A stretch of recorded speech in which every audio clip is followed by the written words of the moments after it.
Welcome to the Building Science Podcast. Welcome to the Building Science Podcast. Bringing the human factor to construction, design, and architecture.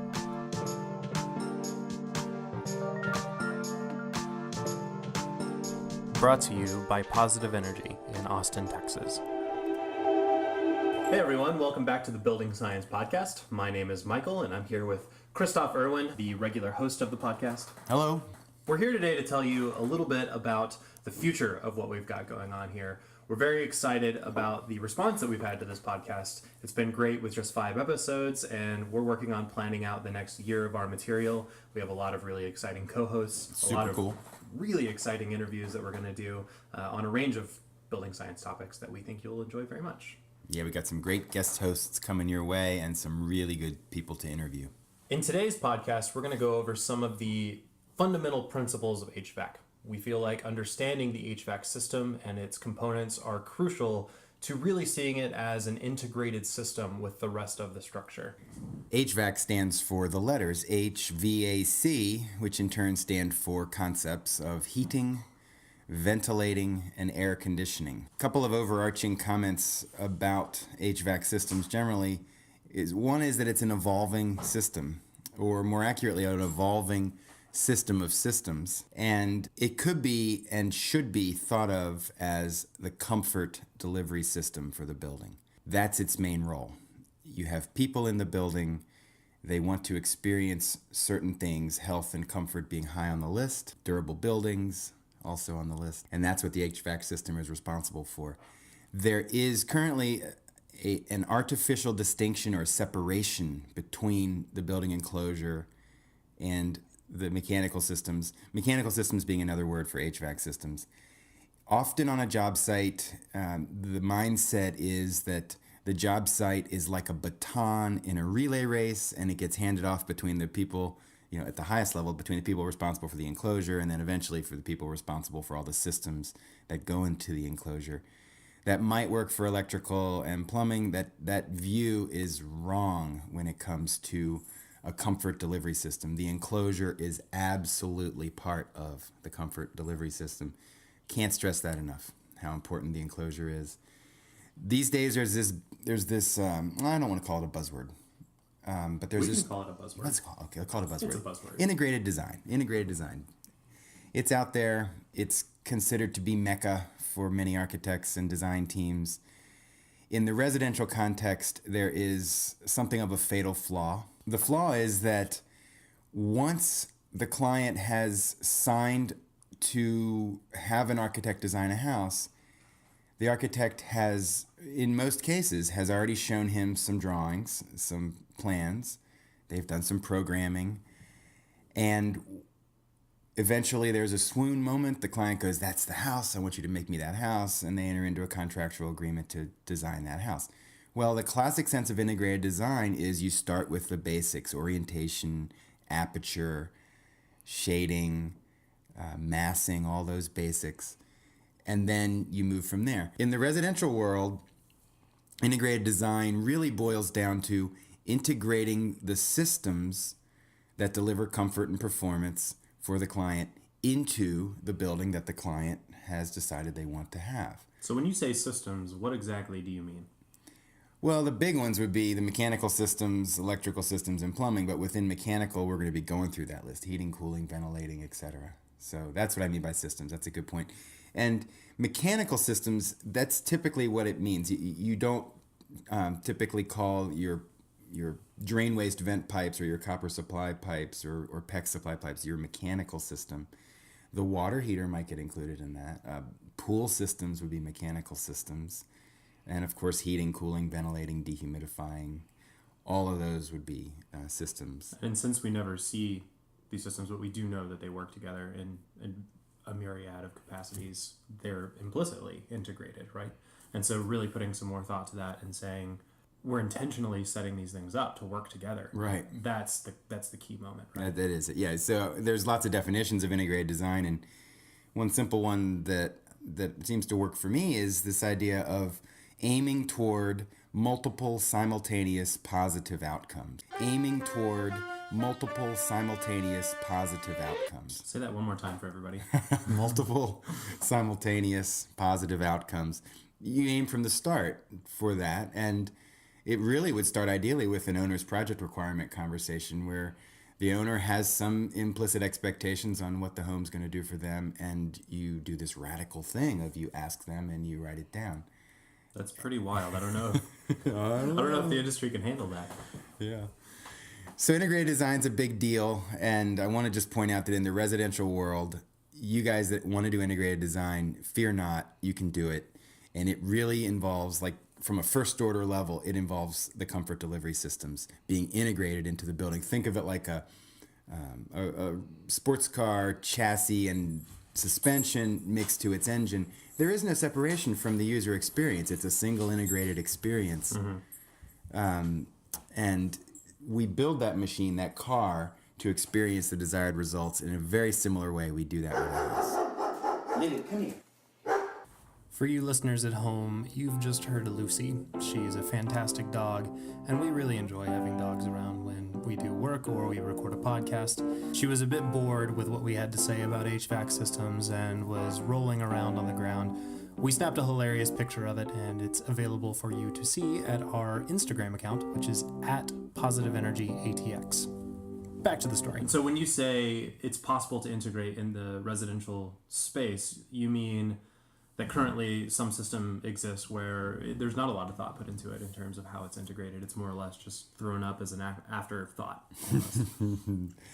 I don't want to come down as the bad guy or the judge on exactly how it goes, but I imagine a lot of our listeners would admit that basically the structure gets created, and then in the typical scenario, the mechanical contractor walks in and looks around and sees what he can pull off now.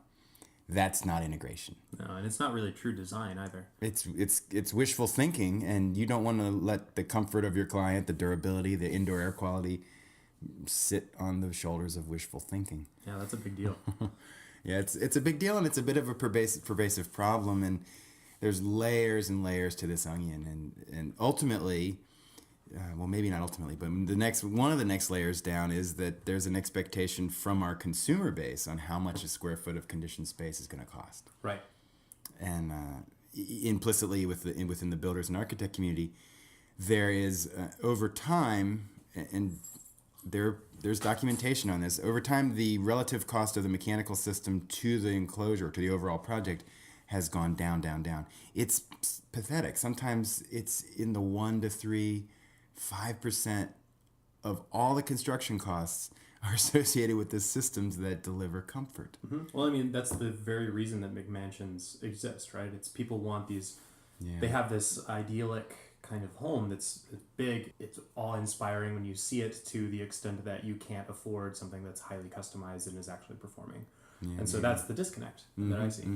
Yeah, it's kind of sad to see. Someone spends a lot of money on a really nice, luxurious house, but from a mechanical system concept, and even from the wall assembly perspective, what they end up with is a big, as in large, average home.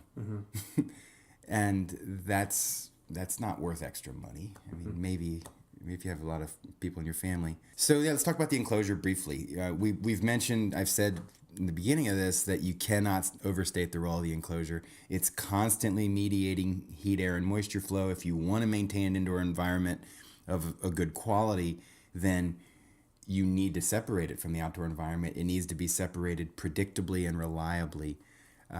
There's a few ways to test the enclosure. One is at the design stage, you can simply calculate the thermal flux density, which sounds fancy, but it's really just your manual J load calculation. You take the peak flux, right? So manual J will say, you need a 5-ton system. That means you have 60,000 BTUs per hour. That's a flux, amount of heat per time. That means that at its peak cooling moment, you need 60,000 BTUs of heat every hour. And what would be an example of a peak cooling moment? 4 p.m. on August 17th or something like and you've that. got It's typically 20 how it's people in your defined. house. Yeah. So when you're thinking about a 5-ton system, you're thinking about 60,000 BTUs an hour.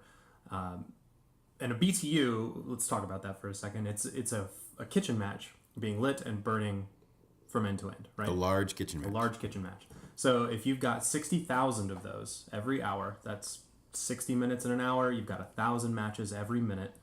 That comes out to almost 17 matches per second being lit. That's a lot of heat. If someone wants to put one kitchen match in your hand and ask you to let it burn all the way down to nothing, That sucks. that's a lot of heat. You're I gonna don't have want a it. big burn. But I'm glad that good job, Michael. I'm glad we got able to give you a sense of how much heat we're talking about, how much heat is moving across an enclosure per second, per minute, per hour. My point is that if you want to characterize that enclosure, you take that number, how many BTUs per hour, and you normalize it by the square footage. It could either be the conditioned floor area or it can be the six-sided enclosure area. When it's done on floor area, you want to get that number small. The smaller the number, the fewer BTUs per hour are moving across each square foot. So a good number to aim for would be 10 or less. Okay. A passive house might be 4 or 5. An average home, an average new build home will probably be 20. An existing home, older, might be 40 BTUs an hour per square foot. So we talked about we cannot overstate the role of the enclosure, and here's another subtle one before we jump into the specifics. We cannot overstate the role of space for the mechanical system, and this includes air distribution. When you make a sports car, you leave room for the engine, and you put on good tires. When you make a mechanical system, you leave room for it. You leave room for distribution, and you make sure there's good diffusers. Ideally, you put them in the right spot, high on a sidewall, aiming towards exterior walls.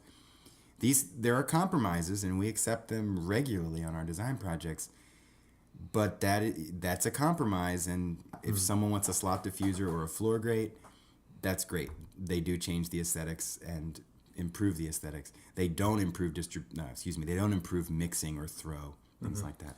And it really does. I've noticed it takes a lot of combinant thought of art and math between the builder and the architect to really think through where the mechanicals are going to go. Because if you have a huge web truss system, that's going to be really difficult to run ducts through, because you think about the inefficiencies of turning your ducts and moving them in spaces where the air is not being efficiently distributed, and that becomes a big problem. So it's better to get ahead of it at the front end of the project than to wonder how the hell you're going to do it when you're actually in the attic. Yeah, and there's things you can do. I mean, there's like red built trusses. They have metal webs that opens up a lot of space. By the way, they're not a sponsor.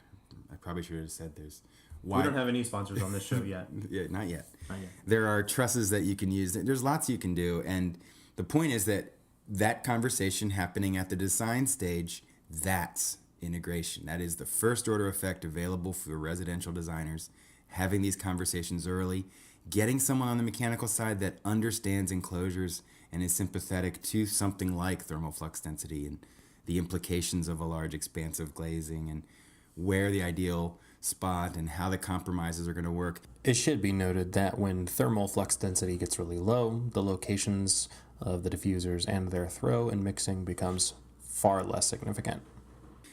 And one last idea is that you do all this work, you come up with a design, right? That's an exciting step. You have an actual full design for your home's mechanical system, and then you test it in process and final carefully throughout the process. To make sure it's actually working. You do something like a commissioning process, which could be included also in this integrated design. If you're integrating for multiple simultaneous positive outcomes, aiming toward multiple simultaneous positive outcomes, then testing gets folded in to that. So those are the basics. That's the track laid. What are the specifics of an HVAC system? What are we actually putting into the house? We are putting in systems to deliver comfort and health, and those could be broken down into functional roles. We're going to be putting in a system to provide heat. By the way, I'm going to try to be going through this list in priority order. This is not necessarily the order of time spent during the design integration stage or anything like that, but if a home doesn't have heat, even here in Austin, Texas, there are going to be a few days a year where it's possibly life-threatening. We had several 20-degree days last year in a row. So heat, that's high on the list. You need to heat. The next thing you need to do is provide fresh air for breathing. This one can't be overstated either. Ventilation right now, is not, the main thing that's done is nothing. And then the next thing it's done is you run the whole central mechanical system to deliver air, which works, but it's not a good idea. But in terms of priority order, ventilation is the next thing. After that, you're going to do filtration, make sure that air is particulate free. And that's a big deal here in Austin, particularly because we got particularly, right? You like that pun? That was good. But it is a big deal because allergens are so high here. I mean, it's number one on the list in North America for allergens concentrated. Absolutely. Plants. Yeah, so filtering, it doesn't just mean putting a filter somewhere. It means managing the approach and the velocity and understanding a lot of design features on how filters actually work. Controlling indoor humidity, that's the next priority here in our climate zone. In other climate zones, it might not be. It might be the next one will go to cooling. And then distribution, you need to deliver the heating and cooling to the different zones. You need to deliver filtered air and dehumidified air to the different zones. And if you've heard our other podcast on radiant systems, you can deliver heating and cooling through thermally active surfaces, and then you can deliver dehumidification, filtration, and ventilation through airside systems. That would be pretty awesome, but you can deliver heating and cooling through air just fine as well. And then there's the other category, which is not to be like the other and therefore less important things. Things like interlocked makeup air, spot ventilation, garage ventilation. These are all very important, and they need makeup air for fireplaces if they're present. By the way, the interlock makeup air, I meant interlock makeup air for range hoods. So just thinking about your mechanical system, there are a lot of moving pieces. Oh, yeah. And it takes some serious thought before you can even understand what kind of product you're going to get into. You've got to have some sort of system concept before you even get to the manufacturer side of things. Correct, exactly right. And that's one of the things that our shop delivers is a system concept straight off the front. System concept is a fantastic thing to bring up. Thank you, Michael. What we're integrating, just to do the summary again, and I'm keeping these in priority order, is we're integrating heating, ventilation, filtration, humidity control, cooling, distribution, and then all the different functions to prevent the building enclosure from coming depressurized and to eliminate point source pollutants, things like that. So that's the priority order for thermal comfort and health. And we've talked about this on other podcasts. Those two categories, thermal comfort and health, span two very widely talked about standards that I encourage everyone to dig into. One is the ASHRAE Comfort Standard, Standard 55, and the other one is the ASHRAE Ventilation Standard, Standard 62, and for residential it's 62.2. Both of those offer rich, fertile ground for more discussion and debate, especially on the ventilation side. Recapping one last time, a fully functional system serves all those criteria that we just talked about: heating, ventilation, filtration, humidity, cooling, distribution. Now we're going to talk about them one at a time. So we're going to jump into heating. Providing heat, there's lots of ways to do it. The big three are you burn some fossil fuel, you make something very hot, electric resistance heating, or you collect the heat that's in the outdoor air and you bring it into your house. Of those three, if you can do, the heat pump is the best, and there's no way around it. There is some subtlety for extremely cold climates where a boiler-based system or a gas system might be needed for your design temperatures, but certainly for a huge swath across the center of the country and up and down the coasts, heat pump systems are superior in that they are exergy efficient. You're not taking 3,500 degree flames and using them to ultimately create 70 degree air temperatures in rooms. That's a whole big subject. We'll talk about that when we get Robert Bean on the program. Can't wait for that one. Electric resistive heat, think of glowing orange elements in your toaster. There's supplemental heat in strips available, spot heat, baseboard heat, convective heaters, that kind of thing. Those can be what you would almost consider phenomenally efficient. They can approach 100% efficiency of turning that electricity into heat. Well, until you remember that a heat pump can be 200%, 250, 300, sometimes 600-700% efficient of collecting heat that's already existing. No fuel required to create that heat, and then gathering it together and pushing it into your space. I can hear a lot of you, even though I can't. I know a lot of you are thinking, but heat pumps, they're not good for two reasons. One is they can't handle cold climates, and second is they don't make high air temperatures. Both of those statements, when you hear someone make those, or if you find yourself thinking them, really the succinct, straight up answer on that is you need to catch up. There's more to learn. You can get very high heat pump delivered air temperatures, and the roll off, the temperature at which you start to lose full capacity on these VRF, variable refrigerant flow heat pumps that we like to spec, it's in the single digits, 5 to 7 degrees Fahrenheit. So those two black eyes just mean that you're thinking in the 1980s.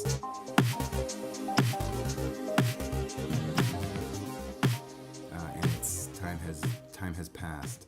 So that's heating. We'll keep it succinct. Ventilation. There's a few things you need to do when you're thinking about ventilation. One is you need to put your intake somewhere. You need to be very thoughtful about where is the source of my indoor air, my ventilation air coming from. It's going to go to the inside. It's going to go into my client's lungs. I don't know if you guys know this, but hundreds of pounds of air a day are taken from the space you're in and put into your lungs. And those gases, or the goal of your lung is to take those gases and diffuse them into your blood so that you have energy. And in that process, if you breathe in small particles, that can cross the blood-air barrier, trigger your immune system, cause all kinds of allergy problems. You can look to some great work from people like Brett Singer and Ian Walker out there at Lawrence Berkeley, and others. I'm forgetting your names right now, but there's some great work. If you go to something, I think it's indoorair.lbl.gov, check it out. Filtration and ventilation are required if you cook inside your house. And there's more to say on that. We can leave that for a different episode. So we locate our intake thoughtfully. We're filtering it. We're tempering it, possibly. Tempering in ventilation air means to offset the heat and cool or cold, the hot and cold air that might be outside. So if you have air inside your house that's warm in the winter and you're bringing in cold outdoor air, you can mix those two together and temper the air that way. Similarly, if you have cool and dry indoor air in your home in the summer, you can mix it with the hot and humid outdoor air that's coming in to offset those. After tempering comes ventilation amount. How much air? How many cubic feet per minute? Is it delivered in a balanced way? How do you distribute it? Is it a constant ventilation? Is it intermittent? If you do it intermittently, how much higher do you have to do it? So all kinds of things about that. Wrapping it all up, here's the ideal scenario for ventilation. You want a good enclosure. I'm going to go back to that one. You want a balanced system, which means as it pulls air in, it sends air out. That's an ERV. You want it to be distributed around the house and mixed. You want it running all the time that the house is occupied. You want it to be controllable independently from your mechanical system. You want it to be tempered, and you want to have a low and adjustable airflow volume. So filtering is to remove particles from the air, and there's different techniques. There's a list of them, but I'll just rattle through it. I'm not going to talk about them, but you can look them up. There's inertial impaction, interception, diffusion, electrostatic attraction, and sieving. Each one of those is effective for different size pollutants. So what you want is your filtration system to have the capability to use each of those capture mechanisms effectively. You'll know you're having that happen when you're seeing like a MERV 13 or a MERV 16 on there. Those are filters that use all of those mechanisms. When you start to use those high MERV filters, another filtration design criteria comes up, and that is, I'm using a really tight filter. I need to manage my static pressure carefully. It's a bit of a joke, but like the very best air filter would be a sheet of plastic across the air, because no particles would get by, but also no air would get by, exactly. So you need to manage the static pressure carefully. This means shopping the manufacturer's products carefully and making sure they're used right. And on something like a 4.5 or a 5-ton air handler, it probably means using 2 filter chassis side by side. And in all of these scenarios, Filters are rated with uniform airflow coming in at the proper velocity across the filtration mechanism. If you have a filter near a 90-degree turn in your air distribution system, in your plenum there, you don't have uniform airflow across the filter. You have it concentrated to the outside of the corner side of the current turn.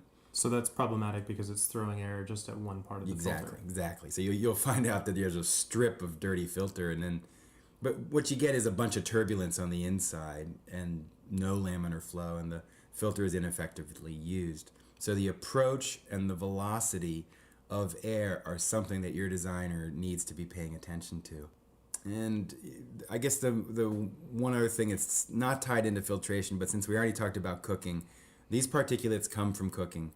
It is very important and very effective to use your range hood to get those particles out of the building. That's point source ventilation. You get them out before they can get into the indoor air and need to even be dealt with by the filter. So anytime you're reaching for the knob to turn on your electric or gas range, even your induction cooktop, reach for that knob to turn on the range hood first. And soon you might not have to hassle with that. In Europe, they have automatic range hood standards that are in place, and a lot of range hoods that have wings and hood extensions that slide out, because I think a lot of us already know that the capture efficacy of a range hood on a front burner is something like 10 to 15%. So if you're cooking bacon or you're boiling a pot of water for a long time, it definitely needs to be on the back burner as well as having that range hood on. Mm-hmm. So there you go. That's filtration. So next on the list was dehumidification. And this is a piece when I talk to people, and of course this is a generalization, but a lot of people don't ever really think about the humidity levels in their home. And I know in many conversations with you and with other folks in the building science world, when we talk about handling humidity in the home, we generally just accept that the air conditioning systems that we have, those conventional units, they handle enough humidity control as a random side effect of cooling, right? And that seems problematic because it's not predictable, and we're not effectively managing it when it just sort of happens because it does. Right? Exactly. Yeah, I get in my mind's eye somehow like trying to use a 15-foot pole to hit the channel change button on my remote control or something. It's this indirect path. It might happen. It's a very indirect path, yeah. So you said it perfectly. Yeah, random side effect cooling, random side effect dehumidification. So we're in a hot, humid climate. Keep that in mind. Humidity control is absolutely important for health. It's absolutely important for comfort, but I would argue that health trumps comfort, and health is something that NIH, so what we're seeing big picture is an overlap of the building sciences with the biological sciences or the medical sciences. So we're starting to understand better as an industry, as a society of people, what matters and what makes a difference. And when it comes to indoor health, indoor humidity control in humid climates or in areas where there's large humidity sources inside the building, it's top of the list. NIH has a report out there on indoor environmental exposures and exacerbation of asthma. We can put a link to this report on our podcast. Be sure to check the description. Yeah, it's out this year. Early this year it came out. I learned about this from Lou Harriman, one of my heroes, and it was a peer-reviewed article based on 69 other research articles. It's been slowly moving towards this language for years, but this language of that exacerbation of asthma has a causal relationship with dampness in buildings, that's a big deal. That doesn't just happen at a whim. That's not a manufacturer trying to fearmonger you into buying something. That's NIH. As you talked about random side effect dehu, if you're not cooling your building, you're not controlling humidity in your building. And in fact, if you're not cooling your building for a fairly significant period of time in a row, this long run time idea, then you're not controlling humidity. We have measured data on this. It's quite well known. And just thinking about it from a machine perspective, we talked about the idea of trying to make a multi-tool instead of using individual tools. When you try to use your air conditioner to control the humidity, you're using a tool that is designed to cool air, and it's rated by AHRI to cool air. You can bet that the designers are doing everything they can to make their metric, which is EAR or SEER, S-E-E-R or EER, look good. They want a good spec. That means they want to cool as much air for as few kilowatt hours as possible. They don't care about how many pints of water they remove with those kilowatt hours. They're not incentivized to do that. No one's looking at that. That means the design is not optimized toward that. Very simple. When you decide I'm going to optimize a design to remove as many pints of water from the air per kilowatt hour, you get more effective at it. Big surprise, right? So what you end up with is double to triple the amount of water coming out of the air with a dehumidifier for every unit of energy you put in compared to an air conditioner. And so that's interesting when we're talking about integration. I mean, there are a lot of pieces that are moving with just the humidity in the air when it comes to the systems, when it comes to your health and comfort, the efficiencies of your mechanicals. So we know that when moisture is in the air, when you have that humidity, it's actually embodied energy. And that embodied energy is behaving in such a way that it's transferring heat, right? And your skin is not actually evaporating moisture when it's humid, so you feel less comfortable. And when you feel less comfortable, you're actually, the part of your brain that's processing that is causing you to emote it. It's not like a logical experience. You're thinking, I am uncomfortable. You feel kind of pissed off, and you're not quite sure why all the time. And so by managing the humidity with a dedicated dehumidification unit, you can use lower set points, right? Your whole house is going to be more comfortable and more efficient. And one simple way to know if you have a dehumidification problem is where you have to put your set point to be comfortable. There's like a mini epidemic in the South here where people say, oh, I need to keep my thermostat in the summer. I like to keep it at 72 degrees or 68 degrees, something like that. When you hear that, if you want to translate that wisely, what you will hear is you need to put your set point to 72 so that your cooling system runs long enough so that as a random side effect of cooling the house, it has removed enough humidity from the house so that you're now comfortable. If you control humidity directly and you put the house at 72, it is uncomfortable. Because you're going to be a lot colder. You're going to be freezing. Yeah, I mean, there are undoubtedly people out there, comfort is implicitly subjective in spades, and so there are people out there that at a low humidity, they still like it 72 because they like to wear sweaters in the summer or something. But, here we are, Central Texas. Those of us that have been here a few years, we know if you go out to dinner or to a movie in the summer, you bring something warm to wear. Why is that? Because they're controlling humidity in the theater, for instance, so that the cushions don't smell musty, and they're controlling, and they have massive amounts of outdoor air coming in, so they need to control humidity. They have people breathing in there, and they control humidity using the cooling system. And it is a scientifically established fact that nobody likes a musty smelling cushion. I don't know about that, but I would absolutely back that up. I mean, musty smell is mold.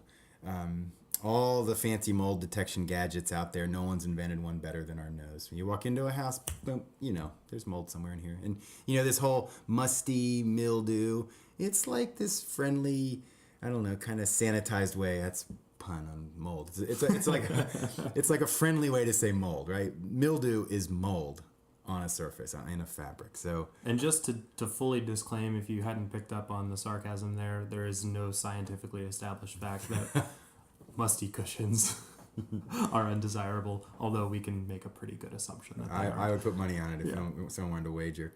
Wrapping up dehu, right? And there's a lot to say about this. It's integrating it into the building. Where do you pull from? Where do you dump to?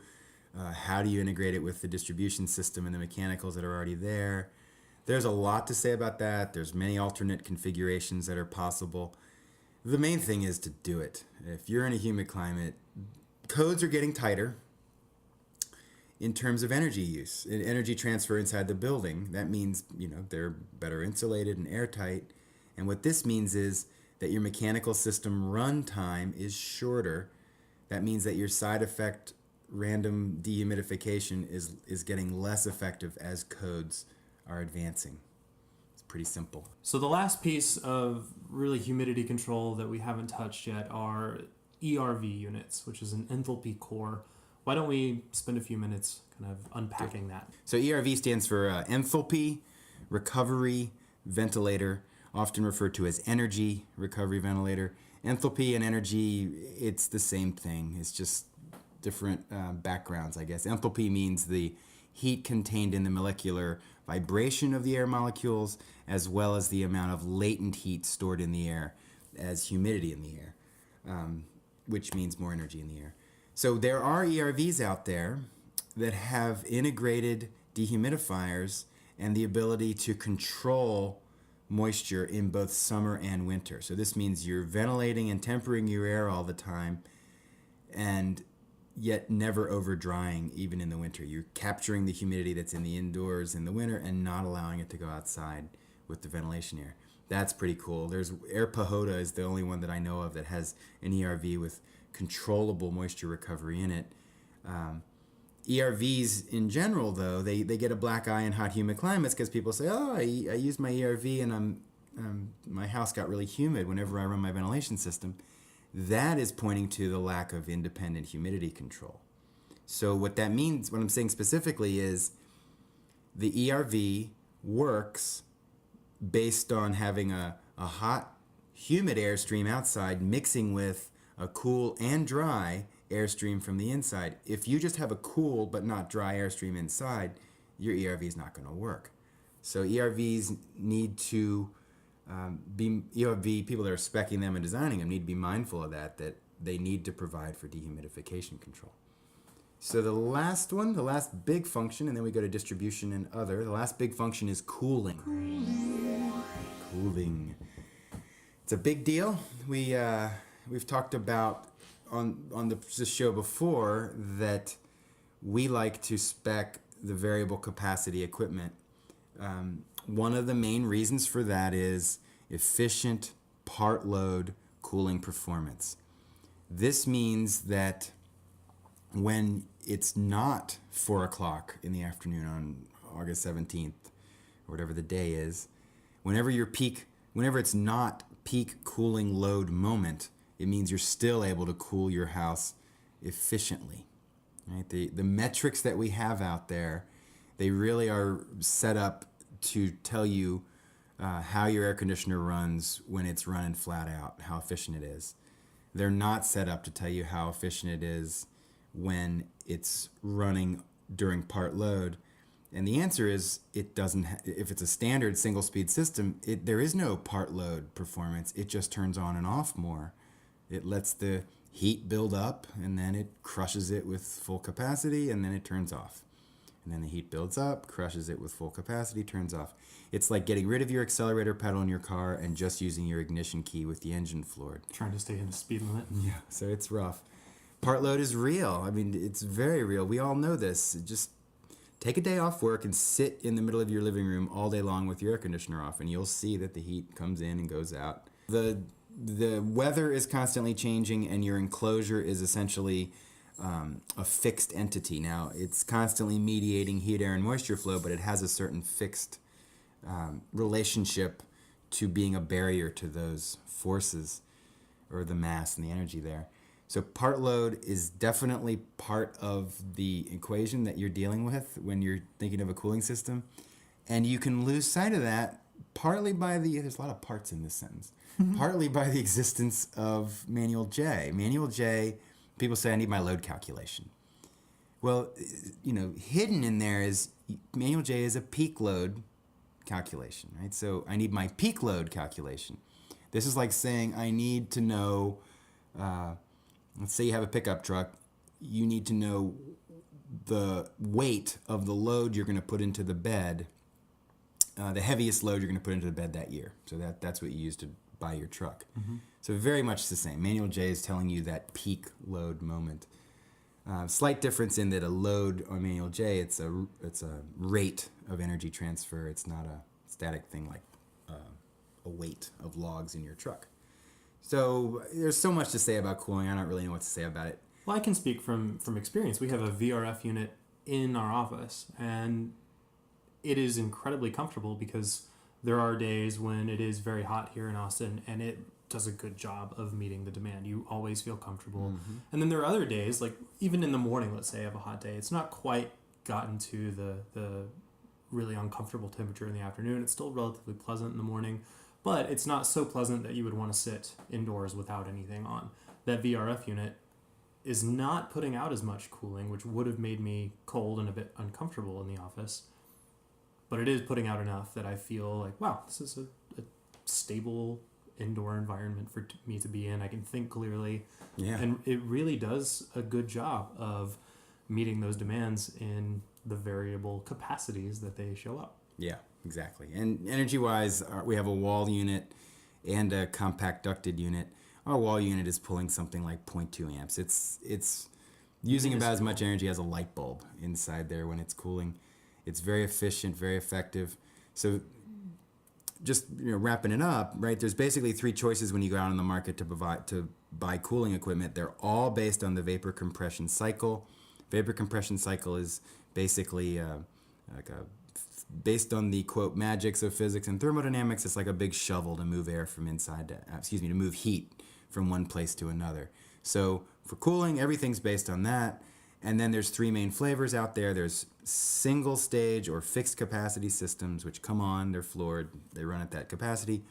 There's the slightly better system, which has two stages, which has either the ability to, let's say you have a 2-ton system, well, a 4-ton system, a 4-ton 2-stage could operate at 4 tons, 2 tons, or off. Right? So there's 2-stage systems. And there's also unloaders, which is a different type of 2-stage. And then there are the variable capacity systems that are out there. Every manufacturer either has or is introducing VRF. And the best ones are the ones where you can have a single outdoor unit serving multiple indoor zones independently. Meaning one outdoor unit, let's say, and 4 air handlers inside, one for the central core, one for the master, one for the guest bedroom, and then one for the office, something like that. So that would be really sweet. And these aren't new technology. These have been around in Europe and Asia for a long time and been in wide use in both those markets as well. So seeing them proliferate into the American marketplace has been exciting, if slow. I think that it's really the time for it to start finding its traction is now. And so if you guys are looking to spec something for a house you're building, for yourself or for a client, it really is a good way to go, and I couldn't recommend it more when you're thinking about how to manage your air. Yep, exactly. Yeah, there's I have a bemused smirk sometimes when I talk to a homeowner or a builder, and they say, well, I'm going to go with this, insert the name of some American-based manufacturer that's just come out with a VRF system, and it's brand new. It's like a 6-month-old product. You're going to be, the early adopter. And the reason they like it is because they trust the name, and they don't like the names like Mitsubishi, LG, Daikin, Fujitsu as much. Although most of these companies are international at this point, and the LGs and the Mitsubishi, Daikins have been around, as you say, for 25, 30 years. So that we'll call that a wrap-up on cooling. The last topic before the other category is distribution. There is a lot to say about distribution. We'll try to hit the high points here for you. One is that when you're distributing air, you're distributing heating and cooling around your house. So to be comfortable, you need to deliver it in the right amounts to the right spaces. This means this means a design for the distribution system. This doesn't mean just hoping your installer got it right. This means someone, it could be the installer, looking at how much air needs to go where and managing the distribution through duct sizing. And that's a big deal. That's like a first order effect. The materials that you make your air distribution system out of, they are extremely important, and everything could be said to depend on them.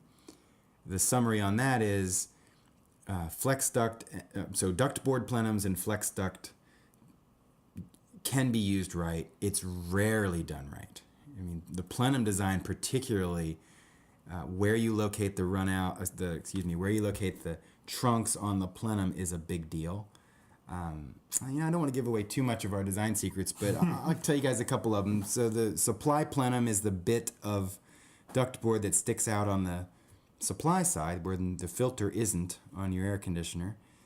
And you never want to see a duct coming off of the top of that. Air is heavy, it doesn't want to push off the top. And a supply plenum is based on pressure. So you want that plenum to pressurize and have that pressure drive the airflow out through the ducts. That means you don't want to put a big duct on the downstream end of it, because then this plenum won't pressurize. Yeah, it's just reasonable stuff, and unfortunately it's compromised by one of the two things I said up front, which is not allowing enough space, right? And I don't mean just space for the mechanical system and the ducts. I mean, it would be nice if that's all you had to allow, but you need to allow enough space for a human being to work carefully and effectively to install those systems. So you can't say, I have my magic genie and I poured him back into that little triangular void and he put mastic on the backside of the plenum to connect it to the chassis. It's again, you're relying on wishful thinking, and that you're relying on fiction. So, to summarize the idea about Flex and ductboard, fantastic products when used properly. They're rarely used properly. Flex, particularly, originally, there's a spec about pulling it for something like 30 seconds with 50 pounds of force and then letting it relax back, and that's considered straight. Flex was only to be used for straight sections with metal 90s and 45s used on all the ends. But Flex has some outstanding properties. One is that sound transmission is blocked. So acoustic comfort is as important an environmental comfort factor as anything else. So, well, maybe not quite. I mean, if you die from heat, you might not die from noisy ducts, but acoustic comfort is important, and Flex can do that very well. Flex has integrated into its assembly there the insulation, right? So that means that if you use metal everywhere, then secondarily you need to come back and insulate that, and you might have difficulty insulating outsides of metal distribution systems, whereas Flex solves that problem.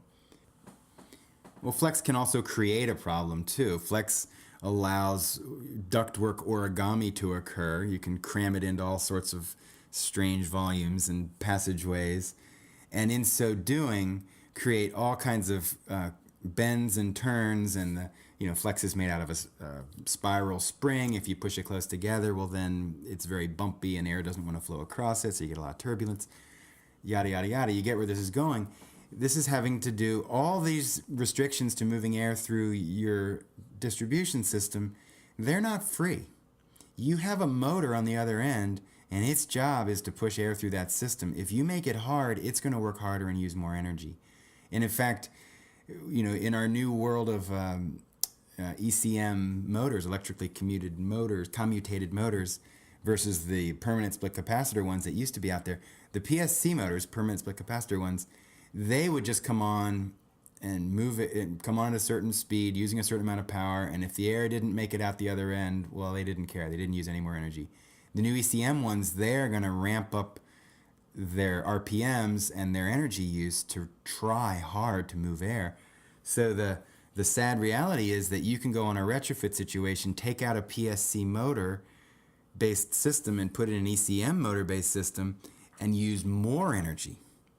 Now, the benefit of using more energy is that you moved more air through the tightly constricted intestinal-looking air distribution system.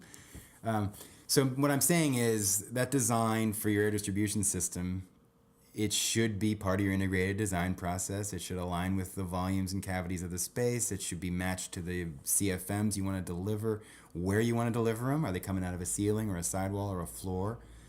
Those are all important considerations. You manage the process in terms of static pressure, in terms of CFM. The last piece of distribution that is often overlooked, and it's a shame, it's where the rubber really meets the road in terms of air and the space, and that is the diffuser. So high sidewall, double throw, double deflection diffusers, they can be high aspect, they can look a little bit like linear bar grills. Those are what you want. You want those on the interior walls aimed to the exterior walls. But they're so ugly, Christoph.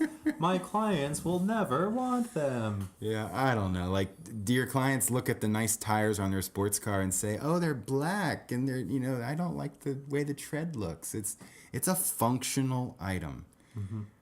Yeah, I know the home has to have it has to be beautiful, so it's maintained and it's gonna last a long time, and it has to be that way. A beautifully functional diffuser, to call that ugly and to exclude it from your design, you do so at a slight risk. I mean, we go to design meetings all the time and inspect slots and floor grills. It's part of the game. It's part of the game. And you know what? I would be much more comfortable doing that, compromising the distribution as the enclosure gets better. If we do thermal flux densities of 10 or less, truly it starts to not matter how the conditioned air gets into the space if you're using air. And then you could use thermally active systems too. But when it comes to how critical is it that I throw and mix my air to the proper amounts, that scales with enclosure. The better the enclosure, well, actually, it's inverse to that. The better the enclosure, the less it matters how you distributed the air and sent it in with the diffuser. If you have a wall full of glass and you say, all I can give you is a floor diffuser in that space and no ceiling fan to help with mixing or anything like that, you've compromised client comfort. And that's okay. And that should be part of the owner's project requirements. The client is the owner. You talk to the client. You say, look, this aesthetic is important. It's important to you. Are you willing to risk a comfort offset with that aesthetic? Yeah, and it's simple. I like to think of it in the sense that there is a visual aesthetic and then there are other aesthetic considerations too, which Visual is and other. how you actually feel.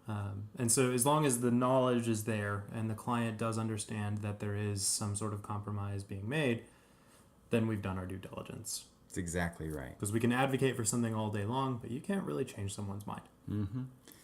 And it's also true that as these codes change, you're getting fewer and fewer amounts of air needed per space. So you could argue that people can say, oh, yeah, I have slots and floor diffusers in all my designs, and it's fine. Well, if that was done based on a different energy code, you probably had maybe 0.7, 0.8 cubic feet of CFM of delivered air per square foot of floor. We're seeing some of our designs now 0.3, right? So half as much air per square foot of floor.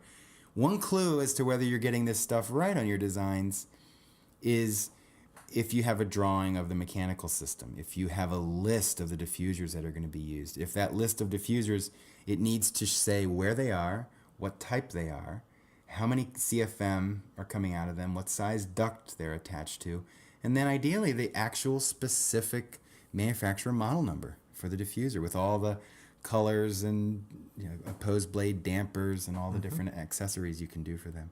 So if you're seeing that, then you probably got distribution right. And I want to just kind of summarize on all these things, right? Related to comfort delivery. The truth of the situation is that most clients assume that the design professionals involved in the process, the architects and the builders and the trades, they know all this and they're doing all this. And that's a big assumption in a lot of cases. So there's a risk factor for all involved. If the assumption is made that I have this, that I know the difference between a condiment and poison from a comfort perspective, then when something goes wrong, when something does go wrong in a comfort complaint, what happens is human psychology enters in, and suddenly the client is very sensitive to that comfort issue. And they start to notice it everywhere. It's just like what's the car thing? If you buy a Honda Fit, you suddenly notice them all over the road. Mm-hmm. So if you are going to a house and you're hot in the afternoon, you suddenly are like Hawkeye, looking for that issue to occur.